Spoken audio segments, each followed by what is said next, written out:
دوستو آج کی اردو ڈکشنری میں جن الفاظ پر بات ہوگی ان کا تلفظ ہی اور ان کی اسپیلنگ ہی ایک دوسرے سے الگ کرتے ہیں، ورنہ وہ تقریباً ایک جیسا سننے میں لگتے ہیں۔ ایک ہے تذلیل اور دوسرا ہے تجلیل، یعنی ایک زال کے ساتھ لکھا جاتا ہے اور ایک جیم کے ساتھ لکھا جاتا ہے۔ سب سے پہلے بات کر لیتے ہیں تذلیل کی۔ یہ بنا ہے ذلت سے، جس کا مطلب ہے رسوائی، ذلت، تحقیر اور خوار کرنا، اپمان اور ترسکار۔ انگلش میں اس کے لیے ہیوملیشن، انڈگنیٹی، ڈسگریس اور ڈیگریڈیشن جیسے الفاظ ہم استعمال کرتے ہیں۔ شریف انسان کے لیے تذلیل موت سے کم نہیں ہے، یعنی کسی شریف انسان کے لیے اگر بے عزتی ہے تو وہ موت کے برابر ہوتی ہے۔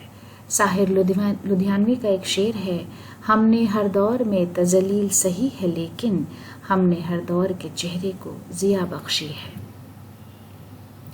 اس کے بعد لفظ تجلیل جو جیم سے لکھا جاتا ہے، جس کا مطلب ہے جلال و عظمت بیان کرنے کی صفت، بزرگی کا اظہار، بڑائی کی پیشکش، بڑائی جتانے کا عمل، پرشنسا، سراہنا، استتی اور پرشستی، الوگی، کمنڈیشن اور پریز جیسے الفاظ ہم اس کے لیے استعمال کرتے ہیں۔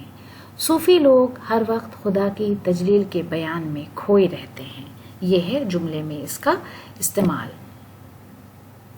تو دوستو یہ ہماری چھوٹی سی پیشکش تھی آج کی اردو ڈکشنری کے لیے۔ اگلے ویڈیو میں آپ سے پھر ملاقات ہوگی۔ ویڈیو دیکھنے کے لیے بہت بہت شکریہ۔